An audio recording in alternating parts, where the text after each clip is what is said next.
வாசிப்பை ஏங்க நேசிக்கணும்? நேசிப்பு அப்படிங்கிற வார்த்தை எதுக்கு சொந்தமானது? நமக்கு பிடிச்ச ஒரு விஷயத்தை நேசிப்போம். இப்போ குழந்தைங்க என்ன பண்ணுவாங்க? பொம்மையை நேசிப்பாங்க, சாக்லேட் பிஸ்கட்டு நேசிப்பாங்க. இளம் வயதில் நம்ம பசங்க யாரை நேசிப்பாங்க? அவனுக்கு யாரை பிடிச்சிருக்கோ அவனை நேசிப்பாங்க.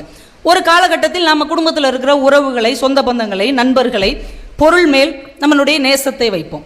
ஆனால் வாசிப்பை ஏன் நேசிக்க வேண்டும் என்று இன்றைக்கு நாம் தலைப்பாக கொடுத்துருக்குறோம் தெரியுமா?